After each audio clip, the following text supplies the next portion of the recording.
Lucy Beardmore, and the man behind the curtain, head of IT, Matt Stone. Could we please stand for the Pledge of Allegiance?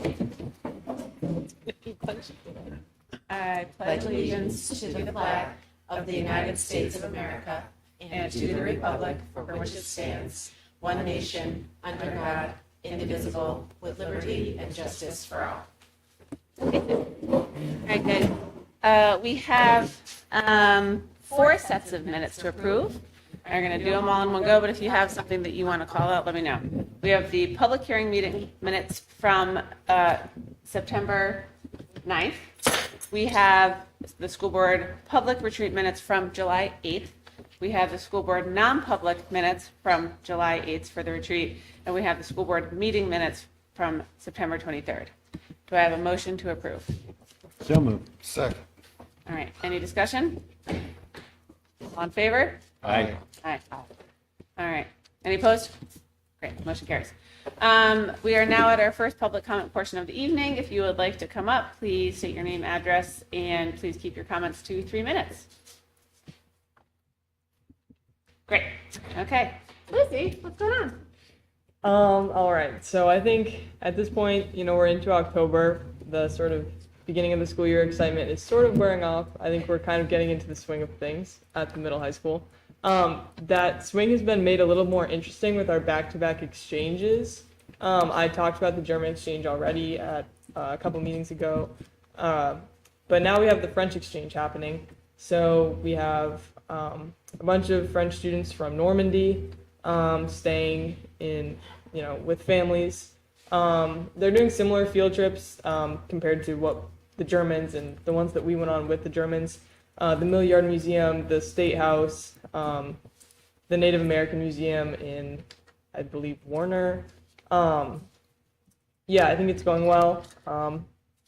Yeah, that's been interesting. Homecoming was last weekend. So on Friday we had the parade. This year it was all decades themed, so every class was a different decade and dressed up and decorated their float like that decade. This was new to me. The past few years it's been like all random themes, so it was kind of cool that it was all cohesive. And then immediately after the parade there was the Booster Club spaghetti dinner for fall athletes. And then the next day on Saturday, we had all the homecoming games. So all the teams went undefeated. There was a tie, but still undefeated. And then cross country was at Thetford Academy in Vermont, which is our furthest away meet on homecoming. But yeah, the girls team got 10th there. It was really hot, but that was also successful. And then there was the dance, which was at 7 p.m., and it's normally 2 hours. This year it was 3 hours. It went till 10 p.m. The musical, I think the musical was revealed last week. It's Once Upon a Mattress, which I think was a musical from 7 years ago or so. Yeah, it's always a really big deal when they reveal the musical. It's really built up and hyped up on the morning announcements and things. And then there were auditions over the weekend, and the cast list came out this morning. And then there's the cast read through tonight. So yeah, musical season is going. NHS induction, so National Honor Society. The induction was on September 29th. Our honorary member for this year was Mr. Cleary. And so for people who are inducted, there's academic standards, and then there's also 20 hours of volunteering. And people have already been volunteering and doing their service hours. I know there will be people at the Warner Fall Foliage Festival this weekend. And then a few of us, myself included, have been helping out in middle school math classrooms and tutoring some students there. Yeah, and then upcoming, we have the home cross-country race. So coming from a place of personal, Saturday at the fairgrounds, the first time there's been a home cross-country race there since 2019. So right now, The Hopkinton cross country team is the only team in the state who knows the course because all the students who would have ran on it have already graduated. So that's kind of interesting. But yeah, the first race is girls at 10, or girls varsity at 10, boys at 10:40, and then the open JV race at 11:15. Yeah, that's it. Okay. Any questions for Lucy? That was amazing. That was a lot. I'm sorry. No, that That was was wonderful. terrific. It's outstanding color. Yeah. Any questions? I will just say I do have a handwritten petition from my second oldest child about the lack of candy at the parade, which I understand there may be some legality required now. It's actually addressed to Principal Kelly. Oh, yes. I know. Yeah. But there are some small people. Yes, we do. There were some small people soccer teams that were just bereft. But it was great. It was wonderful. And it was a great homecoming. And the NHS induction was wonderful. And congratulations. Thank you for coming. Thank you. Yeah. Anything else for Lucy? How are the House of Cell Phone policy going, just while I have you? Good. I think it's sort of like maintaining at this point. I haven't noticed any issues or heard of any issues, so I think it's going well. Cool. Great. That's exciting. Okay. Board comments?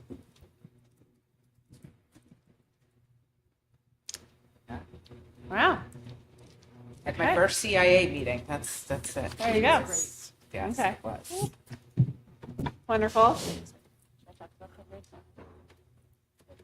All right, that's great. All right, so we are gonna just turn it right around back to boy. Lucy to talk a little bit about the EAC at the high school. All right. I have my notes on my phone for this one. But yeah, so sorry. This year we are sort of starting with new leadership, Yeah, a lot of Lucy? new. So I'm going to interrupt you. So I want to save you $1. So you have to tell the universe what EAC stands Great for. point, great point. Oh, okay. So, Environmental Action Club, it's been, I think it's not an exaggeration to say we've had a pretty significant impact on the student body and sort of their tendencies towards sustainability and things like that. What we call the campus culture. In the last, few years, I've been part of the club since I was in 8th grade, maybe 7th grade.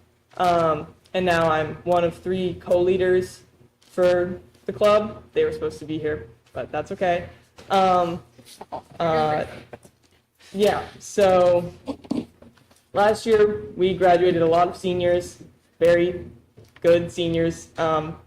But yeah, so we're still sort of getting our bearings and our feet under us for this year. But I think it's going well. At this point, we're pretty much fully sufficient with compost. It's sort of, it's been going for a few years now, and we have a pretty significant amount of compost that we've accumulated. I think this year, compared to last year, students have been more willing to compost at lunch, and it hasn't been as much of an issue with people not willing to do so. We also have metal silverware. I think that's been for the last 2 years. We've had metal silverware. Plastic silverware is still an option, but that was another program we had going. And then our last sort of smaller thing is we have sort of like a long-term project where we're collecting like soft film plastic that will be turned into a bench. That's sort of a joint project with the Rotary in town. Yeah, so our big project for this year is getting our greenhouse functional. The greenhouse was started by Mr. Miner when I was in 8th grade, and it's sort of like been an incomplete state since then. So right now we're trying to get all of the panels that are falling out back into the greenhouse, try to rebuild the door so that it's functional, get it sealed, get electricity running to it. So we've been working with Mr. Rizicki and facilities and things like that to get it going. And then we're hoping to, this year, get some stuff planted in the greenhouse, potentially using our compost as sort of fertilizer. So that's sort of like the long-term goal. And then in terms of other projects, we are sort of undecided on what we're going to do for like a smaller project this year. So, the hope is to have the greenhouse at the point where it's usable by the spring so we can be planting things, but at this point we can't really do much with that until the spring. So we've been sort of tossing around ideas as a club of sort of like some smaller campaigns we could take on to just sort of get some, some mojo for the year. Yeah, and then sort of related to compost and greenhouse, there's been talk of the Interact Club, which is the community service club at the high school affiliated with Rotary, working to build a outdoor classroom. So there's an outdoor classroom at Maple Street, and I believe at Harold Martin as well, but we don't have one. A lot of teachers go on walks and things like that during class, but there's really no space to actually do class outside. So we've been, thinking about potentially combining efforts with Interact Club and Environmental Action Club, maybe building some raised beds out in the outdoor classroom to use the compost there. Yeah, so that's sort of another long-term project. I think that's it. That's awesome. Wow. Lucy, I wonder, the hydroponic tower that's right in Yeah. the entryway here, I wonder if you could work together to get some seedlings started for the greenhouse when Yeah. you guys are ready. Yeah, Yeah, that is a Might good be idea. kind of a fun interdisciplinary. that'd be great. Yeah. Oh, on the topic of interdisciplinary, I also meant to mention that we're trying to sort of either start a middle school EAC or get middle schoolers involved with our high school EAC, just because there's kind of a disconnect. And, Mrs. Roth and the 6th grade teachers do such a good job at Maple Street, and then there's really nothing in middle school. And then they get to the high school, and it's sort of like starting from square one. So if we could keep it continuous, get the middle schoolers involved, that's another goal that we have. Amazing. Let's see, is there a faculty person who's spearheading the current greenhouse effort? So the initial greenhouse effort was Mr. Minor. We have Mr. Roskamp who leads the EAC, and then Mr. Christie, the engineering teacher, and Wood Tech has been helping with all of the door related projects. But yeah. So, sort of watched the greenhouse project over the years. Yeah. It's sort of gained steam and it grew and it grew. Yes. And it seems like it almost should be a Schedule B kind of thing, where somebody is, that it takes a lot of time. But I'm not sure that's going to happen in this point. It may be something where you reach out to the community. For a long time, forgetting her name, she's one of my neighbors, but she did the gardens out front. Kelly probably remembers. Oh yeah, I remember. But, a community volunteer who really is sort of energized by this might help get things rolling. Because really that greenhouse, winter is when you should be starting your process. Right. But it seems like there needs to be some more energy around an adult who can help bring this all to fruition and not just a part of their teaching day, which is kind of hard to do. Yeah, So I agree. Isn't there a Hopkinton Garden Club? Yeah. there may be. Yeah, I think there is.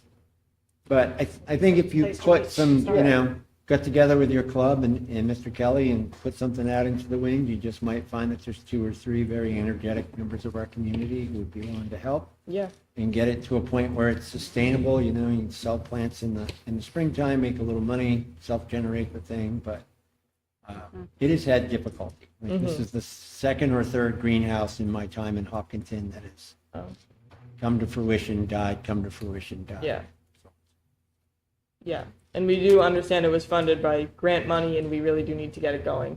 But yes, I agree. A person with energy about it would be helpful. It's exciting about the metal silverware. That has been like a 3 to 5 year journey. It has been. Yeah, it's a big one. That's great. Really, really good. Cool. Amazing. Wait, so how many members are in the club? Consistent members, maybe 15. I Okay. think there's like 30 on the Google Classroom. Yeah. That's great. Amazing. Yeah. Okay, cool. Any other questions for Lucy? Wonderful. Thank you. That's really exciting. Thanks, Lucy. All right. Mr. Kelly, you ready? Do you want to come sit next to Lucy? No.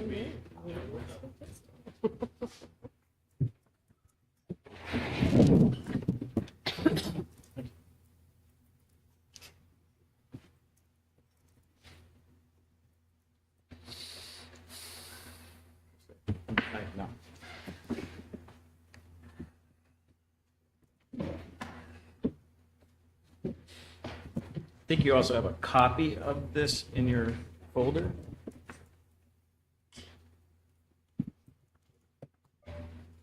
Yeah, we do. Yes. There we go. All right, so in my opening board report at the beginning of the school year, I referenced how we're getting ready to embark on our NEASC accreditation, which is the New England Association of Schools and Colleges. So I just wanted to give the board an overview of where we're at currently as we begin this process, because it's a very important process for schools. So NEASC, as I said, is the New England Association of Schools and Colleges. Here you can see the two primary purposes that it serves for our school and for our community. But really the purpose is for us to really take a look at everything that we do, from school safety to culture and climate to curriculum to instruction to assessment. Anything you think of that can go on in a school, we really get a chance to do a self-assessment of ourselves and a self-reflection study, and take a look at what we are doing, where we may be falling short, and what we can improve upon. But it's a great process for us to do as a school community, to really just get an idea of how well we're doing. This is a process that happens every 10 years. And the process since the last time we did this back in 2016 has changed. In 2016, they did one visit over 4 days, but now they do 2 visits. The first visit is a 2-day visit, which they will do, I'll show you in a timeline here, but they'll come in October of next year to do a 2-day visit. And then in 2028, they come back and do a full 4-day visit, and they really dive in at that point to everything that we're doing. The accreditation process is a very thorough process, comprehensive process. We take a look at a number of standards to make sure that we align with these standards, which I'll show you as well. And they're all backed up through research on what's best to do in schools. And really the outcome is to, like I've mentioned, really just strengthen what we do on a daily basis and how we function as a school. So what's the value of this process? If you take a look at this slide here, I included some bullet points. But as I mentioned, it really ensures that we're meeting standards, that we're making sure that we're aligning our goals with not just our strategic plan, but things that are going on as far as the state, as I mentioned before in a previous report, the new Ed 306s, making sure that we're aligning with those. There's value added because we collect feedback from students, families, and from our faculty in a self-study, which I'll talk a little bit about. And it just also supports the school board here for the things that you're looking to do and get out of our schools. And it supports myself and Ms. Layton as we continue to work on developing goals, but also, you know, what's in our strategic plan that is a driving document for us as well. So these are the 5 standards. Rob, you remember there were 7 standards when we went through this, so they've been really trying to realign this process to make it, I don't want to say easier, but a little bit more efficient. So they've gone from 7 to 5 standards. These are the 5 standards here. And the requirement is that we have to show that we align with these standards. There are these 5 core areas, which is the learning culture, student learning, our professional practices, learning support, and the learning resources that we have available to all of our students. There are a total of 40 what I would call foundational elements that fall underneath each one of these standards. So think of them as substandards. But we only have to meet a minimum of 7, which is kind of like you would think that there's 40, but there's only 7 to maintain our accreditation. That's for maintaining. I'm happy to report that we're hitting those 7 minimum standards, which I'll talk about here in a second. And I'm confident that we'll hit quite a few more than just the 7. But we will begin this process tomorrow, and looking forward to just jumping right in. So what are the foundational elements? So the foundational elements represent really those essential building blocks, those substandards that I'll show you here in a second. And schools accredited by NEASC, like I mentioned, have to meet those 7. And if we're not aligned to those become our priority between that 2-day visit in October of 26 into October of 28. But as I said, I think we'll be able to expand upon those 7 foundational elements. So what are those 7 foundational elements? So the first one is the learning culture. School, as you can see here, it talks about an emotionally safe environment for our adults and students in the classroom, and do we have a written document that describes our core values and beliefs and a vision of a graduate? Well, I believe that the school community does provide an emotionally safe environment. If you go back to the strategic plan, there's data in there to support that. And of course that was 2 years ago, but it's still relevant. Where a majority of our faculty, staff, and students feel that they are safe in our school. And our school councils have been doing a lot around the social emotional piece. And as I mentioned, I think in my opening board report, we're doing Cartwheel now, which is where we're offering students online counseling. So that's just an example. The work that Beth has done at the middle school level to help with transition. So again, that all ties into that social emotional piece to making students feel safe in our school. And as you know, you've heard from Patrice and others about the portrait of a learner, which is the same as the vision of a graduate. We just call it something different, but it's the same thing. And we already have our core values and beliefs. Back in 2015, we went through that process. After this visit, it may be something that we go back and take a look at, but those are how I believe that we would meet these 2 standards. The student learning, where there's a written curriculum, we have that written curriculum. It's not something that we've gone back to revise probably in the last 5 years. So prior to COVID, as we were doing some work in Rubicon on that. Matt has recently given me access to those downloaded curriculum that we have uploaded to that. So that's been shared recently with the faculty, so we can utilize that as evidence as we go into our self-study and begin that tomorrow. So I believe we will meet that standard. The professional practices, the school currently has a school growth or improvement plan. That's where our strategic plan comes into place.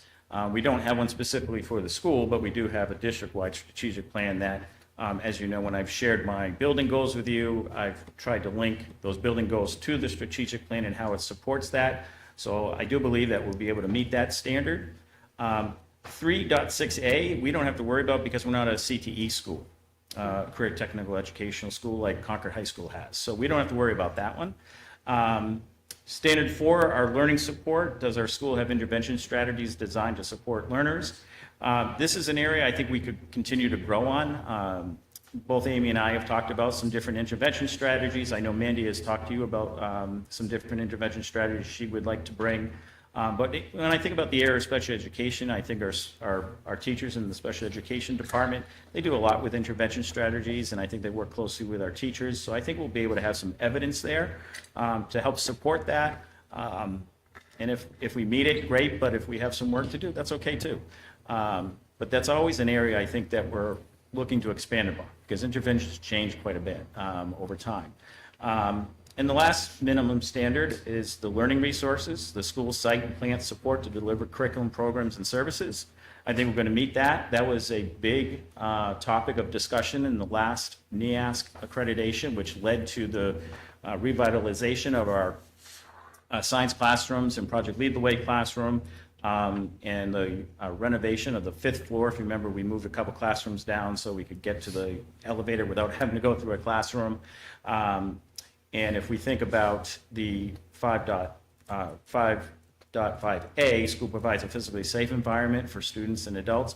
We've done a lot around the physical safety of our building, from how we enter our building with a buzzer system. We've now have the Raptor system. We have a dual entry system in through the yurt, as you know. Jim and his team worked to put the film on the glass on those doors that he has talked about. We've added and expanded our cameras in our building. So we've done a lot there. And with this new project that we've been talking about with the safety redesign of the main office, again, I think we'll meet that standard. The more I think about and read about what it is they're looking for, I feel like we're in a really good spot to meet these minimum standards. And then really looking forward to, as we get into the process tomorrow, to see what we pull out of our evidence collection. So those are the 5 minimum standards that we'll be looking to meet in order to maintain accreditation. And I feel pretty confident that we'll be able to do that. So what's the accreditation process look like? So in our initial steps, we need to administer opinion surveys, and we've done that already. These are surveys that NEASC has supplied us back at the beginning of September. We shared them with our faculty. We did this in a faculty meeting. It took about 20 minutes. And then students did them in their middle school class. I think in 7th grade, they did them all in their English class, and then 8th grade Hawk time, and then advisory in the high school.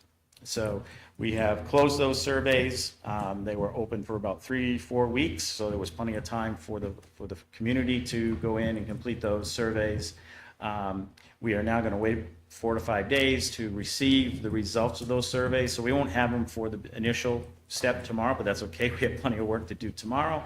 And then we'll utilize any evidence that we can get out of that to include in our self-reflection. But that's a great opportunity to get both an internal perspective and an external perspective on what we're doing on a daily basis for our students in our school.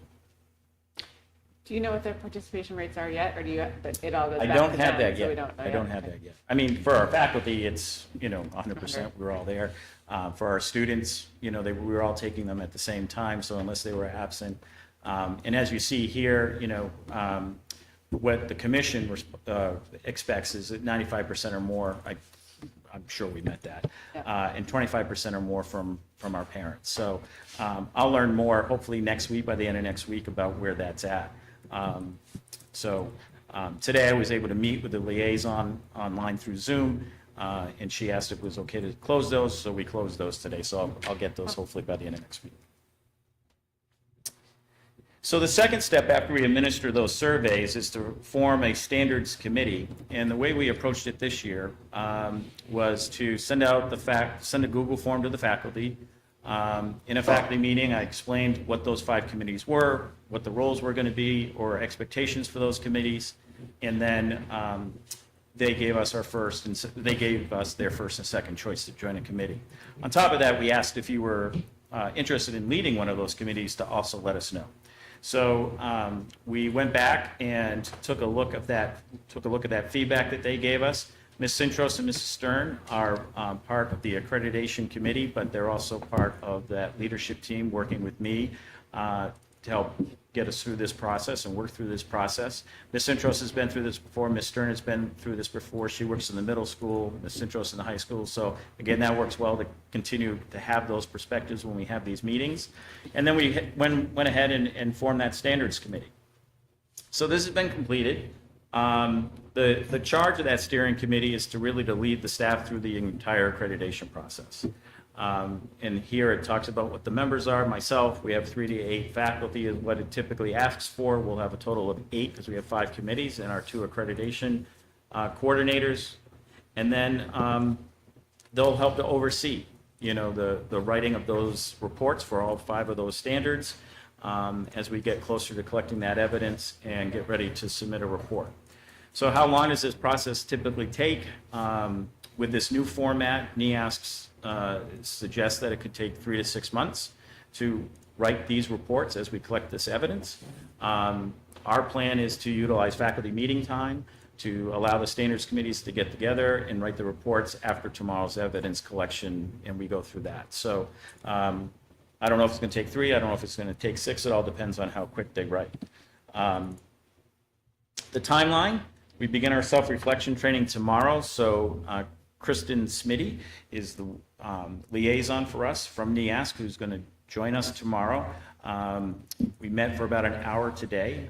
We talked about the process for tomorrow, so she'll come in and lead about an hour-long faculty meeting just to talk about the process. I met with them in council after school today and encouraged them, ask any question that you feel that you need to ask to make sure we are clear on the process, because this is not something that we had available to us the last time that we started this process. So again, I think this just helps to really set up that collaborativeness of this approach to this visit. And then, as I mentioned, in 2026, in October, we will have a collaborative conference visit, and then the next visit will be on 2028, and actually in December. I thought it was October, but it'll be in December, where they'll be here for 4 days. So that's a timeline that we're looking at between us starting the work and then completing it over the next 2 years. So it's a long process, but many hands make light work. So it's not just going to be the steering committee that's going to be doing the writing. What I've asked the chairs to do is that as we get into this work and we get ready to start writing, is to take those foundation principles and assign them to somebody within the committee, where they would write anywhere from 2, 3, 4 paragraphs that would address that one foundational element. But keep in mind, there's a number of those foundational elements. So 4 paragraphs, 3 paragraphs may not sound like a lot, but if you have 9 foundational elements, that becomes a pretty substantial piece of work. But again, many hands make light work. If we're all involved with this, I just think it will bring a lot of pride to our faculty for the work that we do on a daily basis. So that's, I don't know how I did on minutes. Jody, did I do all right? Great. Okay. Just under my sleeping time. Okay, so happy to answer any questions. Really, the goal here was just to kind of give you that broad overview of the work that we're going to embark on, because it's important work, and being accredited is an important thing to have for our school, and it just gives us a sense of pride as a community that we are an accredited school and we're able to report on what we're doing really well, and just identify some things that we can and want to work on, really. So I'm looking forward to getting this work underway tomorrow.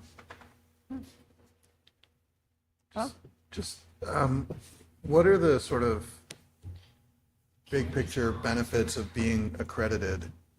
And Well, I what think are the detriments to not being accredited, like sort of big picture? Well, big picture, I think it gives the community assurances that the school that they're sending their students to is, by being accredited, that we're being assessed against a set of standards that mean something.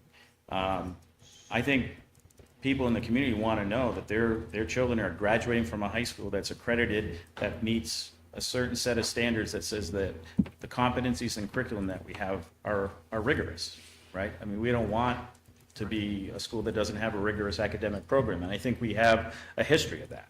I think that's why people move to this town. We hear that frequently.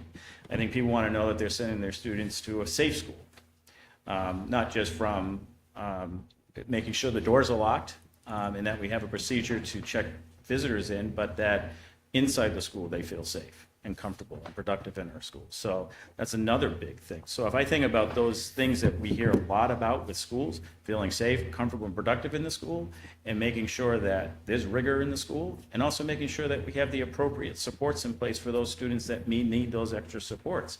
And that comes from our guidance counselors, our school nurse, and it comes from our special education staff. So when I think of that three-legged stool, that's what I would say are the big picture pieces. The detriment of not being accredited is where we are today, I think, if you think about going back to the Claremont lawsuit. And, you know, I went to college with a good friend of mine who almost didn't get in to the college at Keene State because he graduated from Stevens and they were not accredited. And I don't want to be there as a school principal, I can tell you that. Do you have a sense as to how many schools in New Hampshire like are accredited versus not accredited? Like, Oh, I don't know how many are not accredited.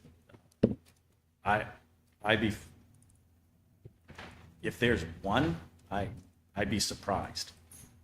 if there's one that's not accredited? Right.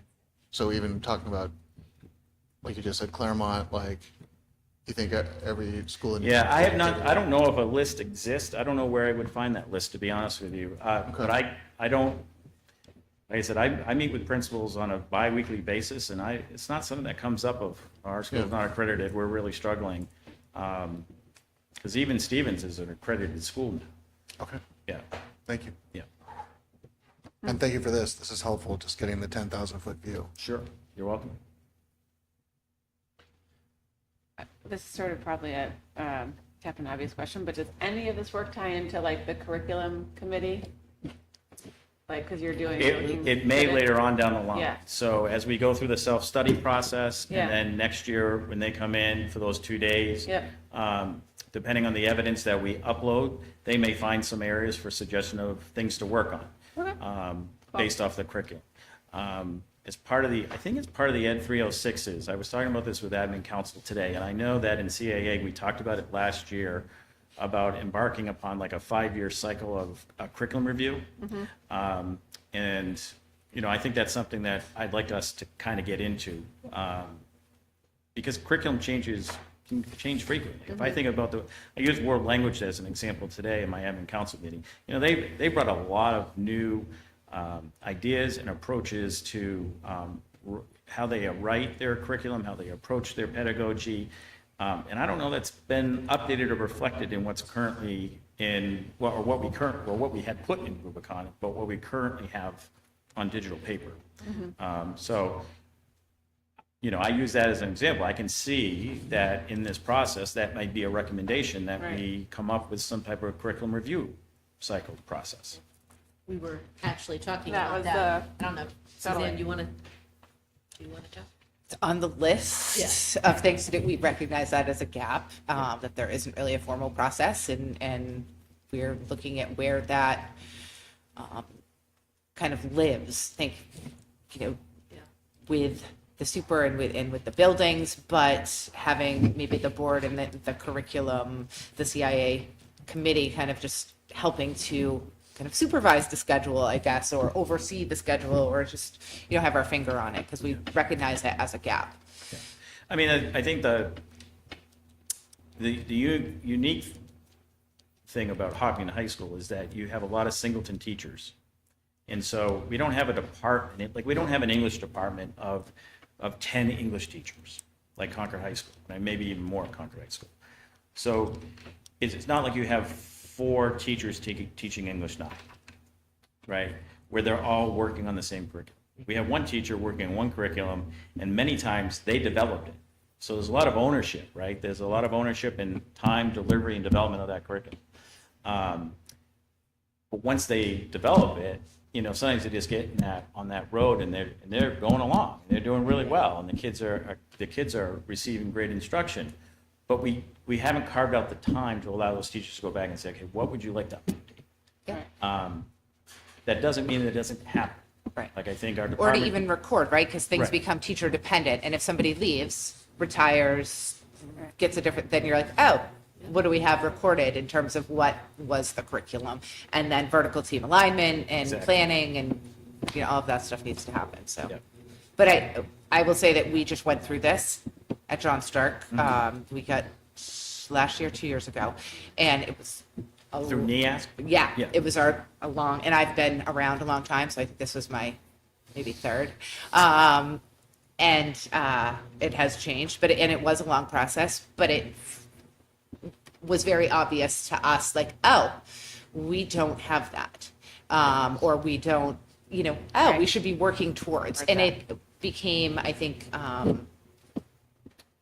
the focus of a lot of our work for the last couple of years to make sure that we were not only in compliance but also just they were things that we should have had done that had fallen through, right? Because you're building a plane as you're flying it, and Yeah. you don't always have time to make Right. the repairs as you're going. Well, any other questions for Chris? No question. Oh, yeah, question. Well, one question is, you have to budget for some stuff, right? Because they Yep. come and we pay for that business, Yep, but you know we that. met on budget today. It's in Yeah, there. I mean, I think the thing for me about NEASC is we have state standards, but nobody from the state ever really comes and validates what you're doing beyond testing that we do. This is the one time when people that our teachers, that our principals, guidance counselors come, and you've done your work, you've done your self-reflections, but then they're going to check your evidence. They're going to go into the room with all those files. They're going to meet with students. They're going to meet with teachers and see if what you wrote is the real deal. And it's a great time to really think about how well we're doing things. Yeah, it's a pretty powerful process. So, to go back to Jonathan's, like, what's the benefit?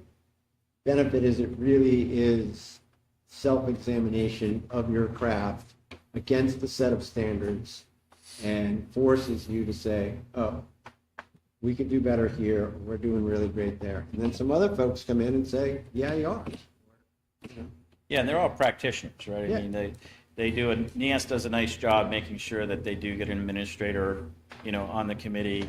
And, they look for someone that's, involved with the fine arts, and then maybe someone who's stronger in curriculum, or as you mentioned, a school counselor. So the last committee, the committee that I served on in the spring, when I was in Somersworth, it was a nice cross section of different people. And what was nice for me, I got to work, I don't know if you know Clint Close or not, from CRTC in Concord, but I had known Clint for a long time. But it's good just to reconnect that way and just see what other schools are doing, and then maybe get some ideas you can take back to your own school. So. You almost feel like you're showcasing your school in that way. It's like, I think you have a lot of data. I mean, I just feel like as a building principal, and as you turn the page looking forward with the new high school credits, implementing competencies, learn everywhere, like there are a lot of opportunities, I think, for reflection. When we went through it in my previous district, they give you a lot of information, and then there's that accountability piece, right? Because you have to follow up in a year, or is it 6 months and then a year and then every You mean, year? well, there are progress reports that you have to write. I would imagine in this new process, after a year, I'll get a letter from the commission asking me to give me a yearly progress report. And then, like I said, in December of 2028, they'll come and do that main visit. And then after that, we'll get further recommendations.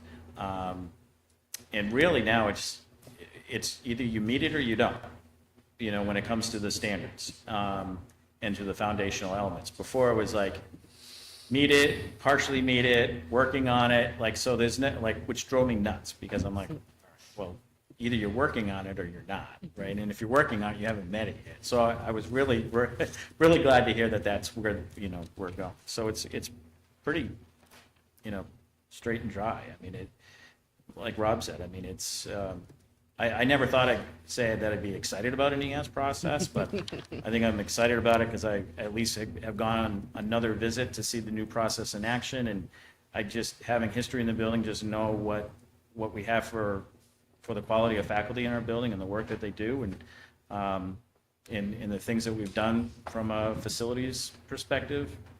I feel like I'm not nervous. I feel confident. Are there going to be areas that they're going to highlight? Yeah, absolutely. And that's, as Rob said, that's what the process is for. But I'm anxious to see who comes out of tomorrow. Awesome. That's exciting. Thank you Okay. for telling us. You're welcome. I had no idea that it was like 4 years of visits and meetings. Yeah, it's pretty, I mean, the 2 years, that makes it longer. It's not like they just come in Right. and then they leave. They come back and do an assessment. Yeah. So that's, I kind That's great. of like that. It's Yeah, like that's great. pre-assessment, right, Yeah. of what we're doing, and then we get 2 years to reassess and work on it, and then take the test again. That's great. Wonderful. Thank you, Chris. You're welcome. Thank you for spending your evening with us. Sure. You're welcome to stay, I but we are also welcome to not. go. I Exactly. think somebody said this Thursday night football. That's right. he's Thursday playing, night. he's playing tonight. Rob, I haven't even had a chance to check today. All right. I just have to go home and make sure my family football on. That's right. Thank you, Thank Chris. I you. really appreciate it.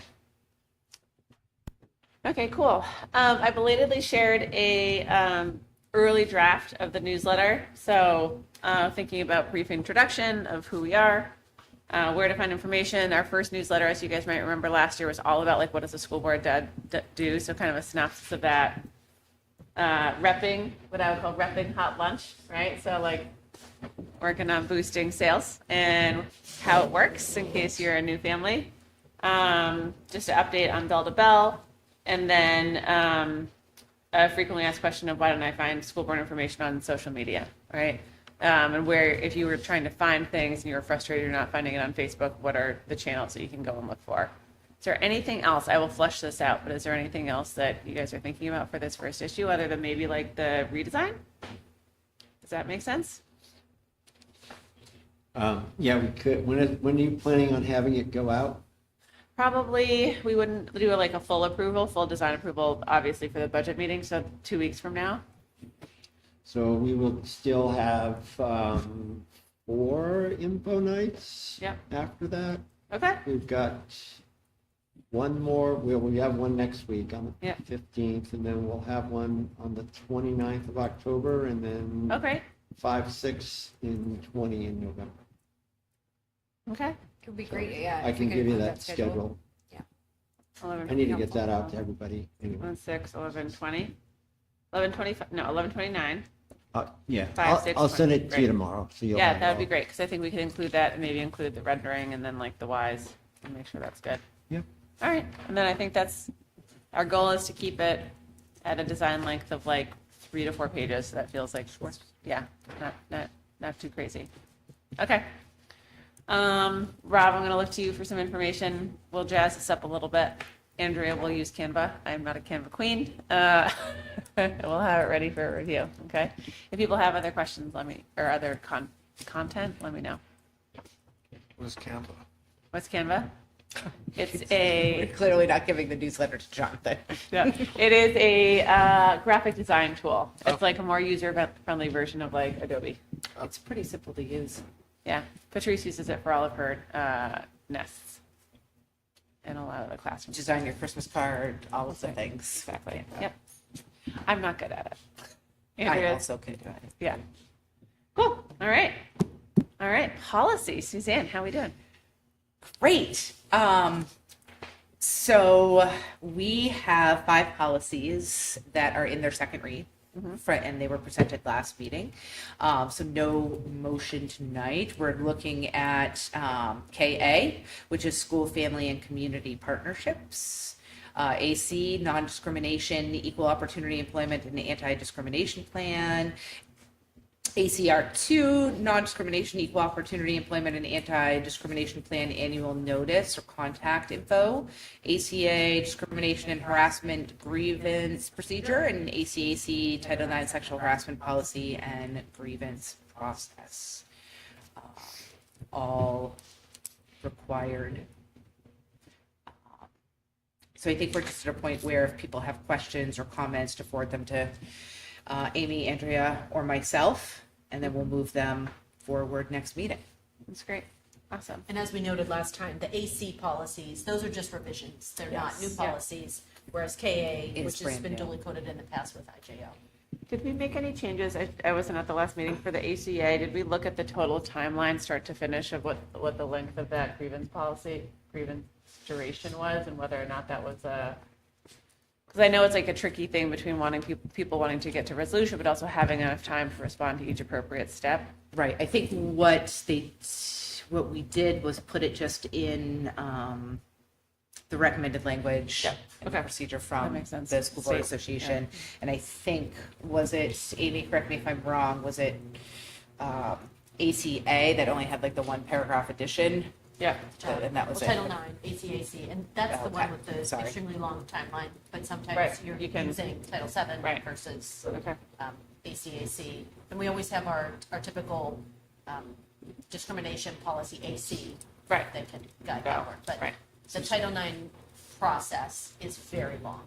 Yeah. That's by statute. Right. That's decreed. Thank you. Great. Thank you. Thanks, Suzanne. Guys, that's it for our current business. Amy Doyle and Laura Taylor. Where we going? Tonight, we're going to start with new hires. We have one new hire on our personnel report. Greg Santini, who is currently a substitute, has accepted a position as a high school IA. And I believe he'll be starting on Tuesday. Yep. And then we have, unfortunately, a resignation over at Harold Martin. Samantha Chickless, HMS and IA, is resigning effective 10/17. next Friday. So that will put another opening for IAs at Harold Martin, which now is up to 2.5. Yep. So anybody that's interested in the position, please apply on our website through AppleTrack. We would, if you don't have the experience, we're happy to train. Yeah, what are the requirements for that position? Superintendent Doyle, what are the requirements? I mean, a high school diploma is, or equivalent, so a GED or high set. But really it is, on the job that Training. you would Yeah. meet a certain set of criteria. Some people are better suited to work with students that need support with regulation. Others are better suited to work with students that need more academic support. So we do try to match the need. I do think right now it is probably more of the first one, so helping students become acclimated to their environment and to support in-class engagement. And that has benefits, right? Oh, it has a full We- benefit Yes. package. Yeah. And, the Coverage wage. from the HES contract. Yep. Yes. So it's often also good for folks that are thinking if teaching might be something that they're interested in, or they went to college and have, we often find new graduates that maybe have a psych degree or a social work degree or, something along those lines, communication, and they just want to know what it's like to work in a school. That often, Yep. we've gotten some kindergarten teachers that way where they thought they wanted to be a counselor or a social worker, and as it turns out, they'd like to teach kindergarten, which has worked out for us. So if I would just encourage folks, if you're at all interested, to reach out and we can talk about Yeah. what the requirements are. Are there any positions at the other schools, or are we? So Greg Santini, I think, filled the one of the last remaining holes at the middle high school. There are some, needs that have emerged, I think. So you may see something new coming forward. We're always looking at ways to improve the system, and there is an opening there, but we may use that in another way. Yep. And Maple Street is fully staffed. At this time, right? I know. This We is are not also local looking track. for a special ed teacher still at Harold. We did have that resignation of a kindergarten teacher, and you remember the shuffle that we did, so that job is also posted. So 1 special ed and 2.5 IAs at Harold. Okay. Tell all your friends. That'd be great. New people to town, great way to get involved. Okay. Next is Schedule B. So as we know, Schedule B is co-curriculars and athletics. This is a couple of late in the game nominations for Schedule B positions. One of the new Schedule B positions in Category 5 that was added into the HEA contract is Harold Martin School Student Council. And we are nominating Michelle Marino, who is our media specialist, and Karen Vittoria, our math interventionist, to share that role.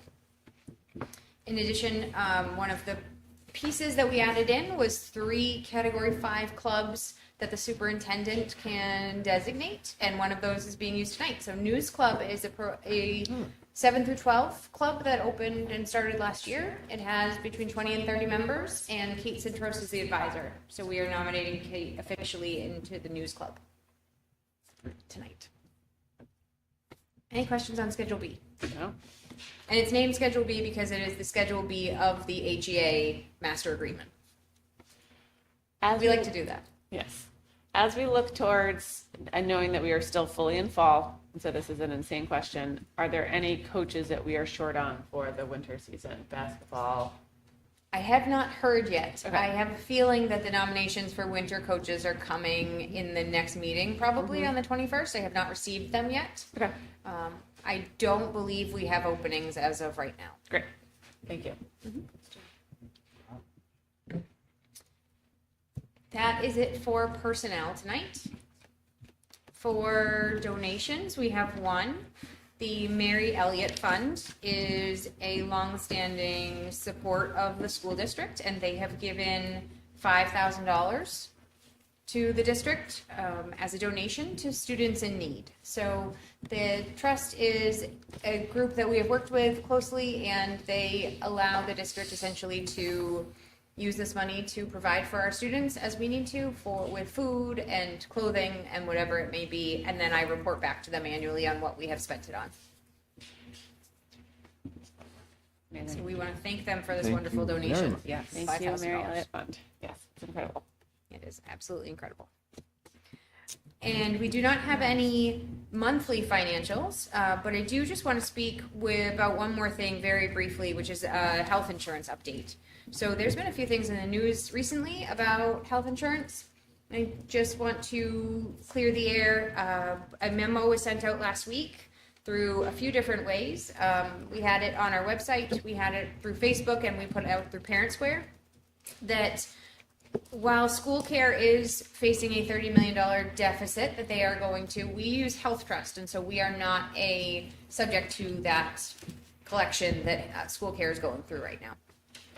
One of the things that supports that memo is actually a document that Health Trust put out on October 1st. It is attached to our agenda at this time, and it is for public use. It explains a little bit more about why Health Trust, who is our risk pool, our health insurance agent broker essentially, is not facing the same challenges that school care is facing right now. They have a different model. And so anybody that's interested in insurance, please feel free to read that. It is still the best option for the district, so we are still planning to move forward with Health Trust next year. And we will be getting our FY27 rates by the end of October. The other thing that was in the news, if you may have heard, is that Anthem in New Hampshire is pulling out of the individual Medicare Advantage plans. So they will no longer be offering them. Health Trust offers Medicare Advantage plans to our retirees, but those are group plans and they are not subject to Anthem pulling out. So those plans are not changing. We got a call today from a concerned retiree that the plans was going to affect them. They do open enrollment and start in January. So I just want to put that out there that next year your Medicare Advantage is moving forward. And also attached to the agenda tonight is information on an upcoming webinar that Health Trust is putting on for retirees on October 16th. So please use that link to register if you are interested. Do we have a way, do we have a listserv of all of our retirees so we can send that out to them and say, They receive it already. They do? I believe Okay, if they're on the through plan. Health Trust. They Great. get emails from Great. Health Trust directly. Okay, So great. they should already have it. But I just want to put it out there for our retirees that may be listening tonight or hear about this. great, thank you. Your Medicare Advantage is not at risk. When is this seminar? October 16th. Thank you. It is the 16th at 10 a.m. Yeah. And it will be a benefit education and open enrollment resource webinar for our members that will be signing up for open enrollment, which starts on December 1st. Yeah, I was just asking, I don't think the timing works, but for the newsletter, Right. but I don't think that works. No, that would be a tough. Yep. We try. Yeah. Thank you. Miss it. Thank you. Great. Thank you. So yeah, you're welcome. I just wanted to let everybody know our health insurance is safe. Thank you. For the newsletter, they typically include a link for the webinars because they're recorded. Oh, So Oh, yeah. Great okay. call. that's a good point. Thank you might be you. able to do it that way. Link. Sure, right, it won't be Yep. live, but they can, Do it on reps. yeah. Great. Thank you. Excellent. Thanks, Laura. You're welcome. Also, thank you for the proactive memo going out. That was appreciated, I think, by a lot of people. You're welcome. I appreciate the communication. Cool. All right. You ready? A lot of the things in my update have already been covered. I think Lucy and I were on the same wavelength of talking a little bit about homecoming but teaching and learning updates. The fall is typically full of that early assessment to see where students are. So at Harold and Maple, they've had their data team meetings. We do the early bird screener to meet the dyslexia requirement. So that has been completed, and we're looking at our intervention groups. So if you're getting information from an interventionist, that means that we've completed that process and we're implementing support for students. Tomorrow there is no school for students. in the Hopkinton School District. We have a professional development day.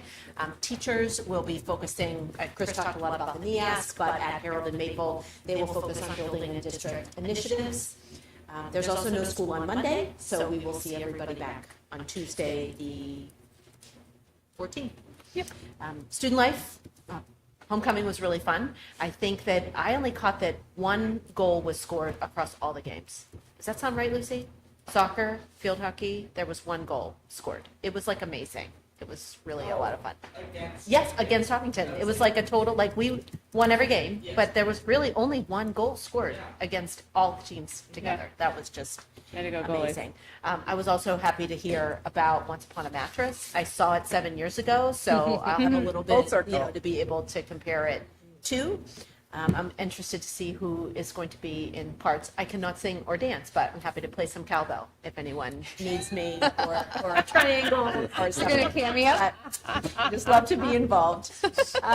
Staffing, I've already mentioned, we're looking for a special ed teacher, IAs, instructional assistants, substitutes. And I'm really excited.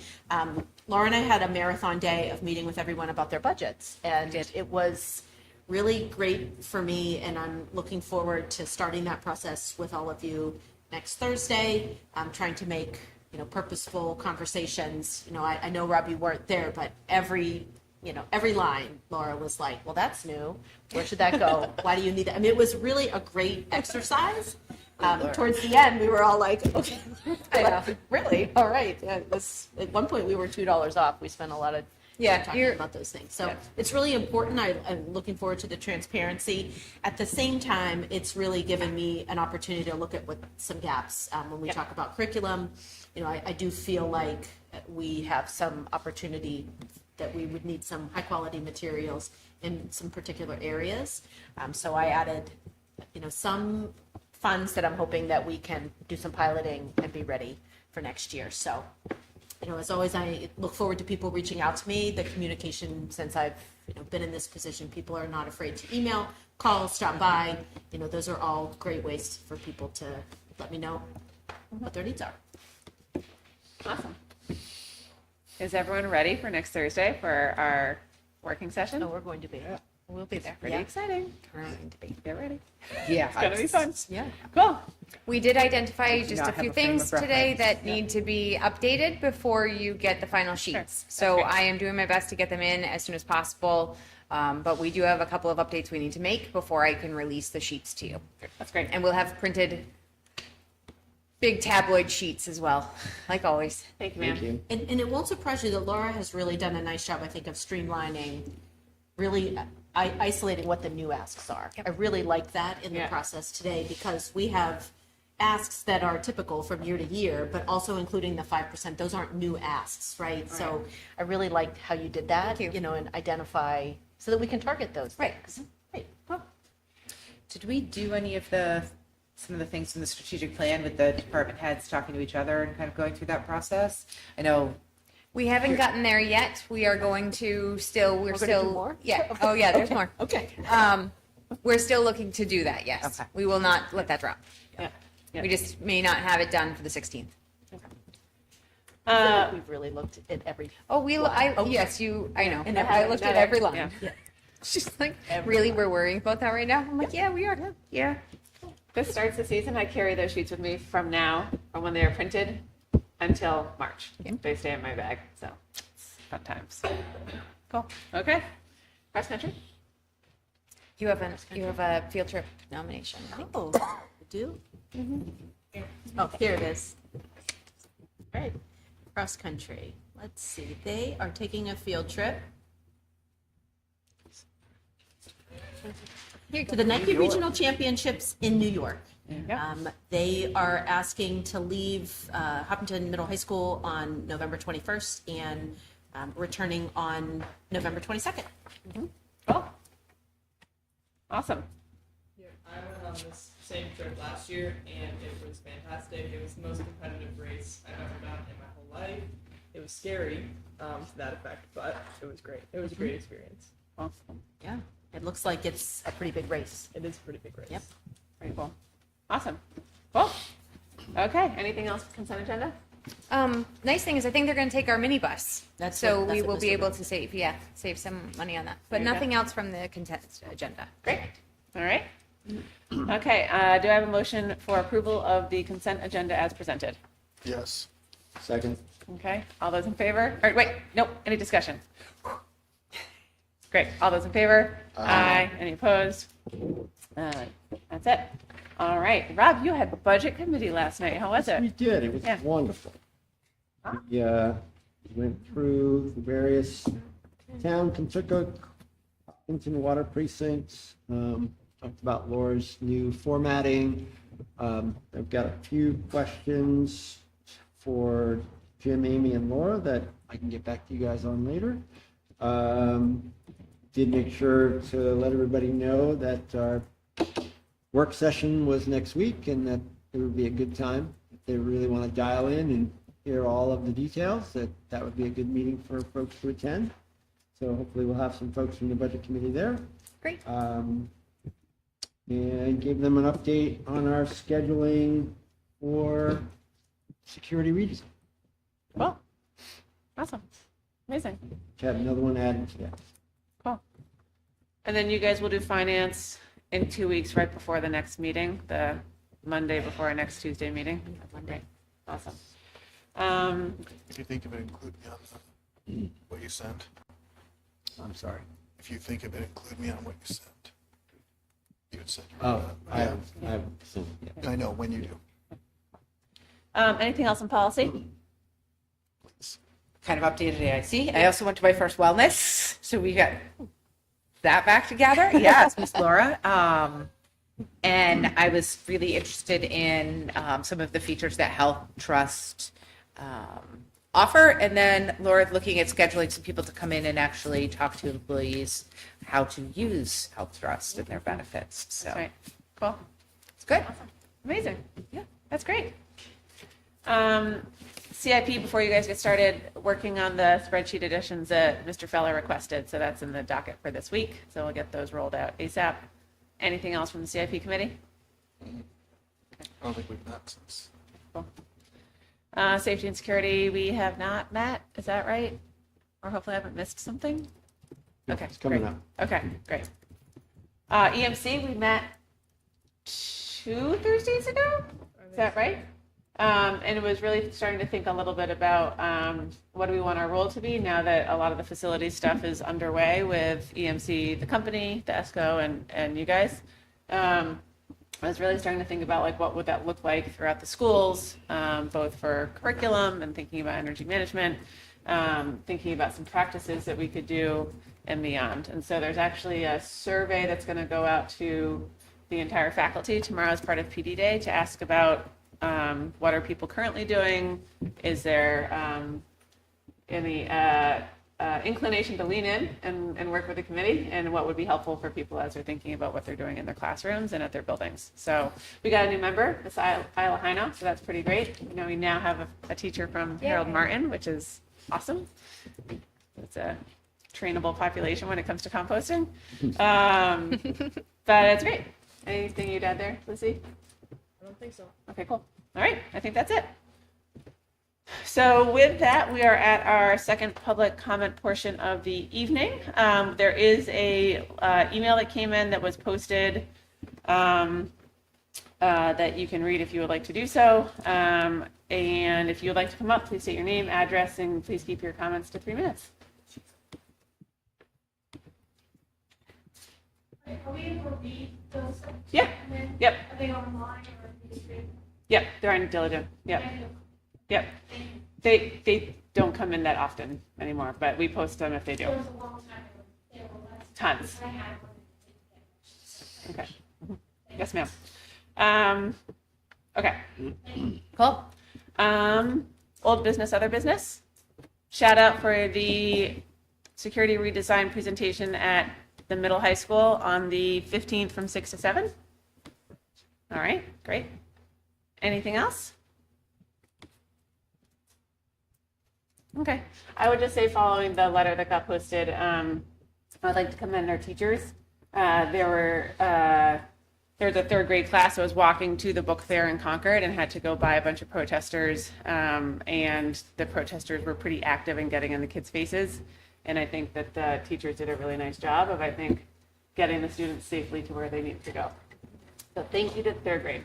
They did a really nice job. They did a really nice job. The principal Brown went to the location. Yep. Worked collaboratively with the principal of Christa McAuliffe as well, because there were actually 2 elementary schools there at the book fair event at the Capitol Center. So that was unfortunate. All right. So they did a nice job. I guess the only other thing I would throw out there is that the kids' clothing sale was very successful Great. this past weekend at St. Andrews. They raised over $1,200, which is going to the food bank. Nice. And they're going to aim to be doing 2 a year. So Great. it'll be another one. I think they're shooting for April. Awesome. Thank you. Would it be okay if I mentioned Got Lunch? Yeah. This week, Jody and I went to meet with the organizers of Got Lunch from St. Andrew's Church. And so we will be putting out some communication around that to ensure that if there are families that benefit from that program, I think they, are always looking to support additional families. And I think it was a really great meeting. It was our board, Jody, myself, and Jeanette Sanchez, who's our new McKinney-Vento liaison. So again, I think they try to do a lot in the community, St. Andrews. And we're thankful for their support. Awesome. Cool. Awesome. And with that, we do have a need for a non-public under RSA 91-A:3, 2 C for reputation. It's a roll call vote. Rob Nato? Oh, wait, don't do that yet. We are going to go into non-public. There will not be a need for coming back into public following closure of the non-public. So that's a wrap. Rob? I've always wondered what would happen if I said no. It's a great question. I need to Yeah, proceed yes, to that. Great. absolutely. Jonathan Cohen? Yes. Suzanne? Yes. Dulcie Madden? Yes.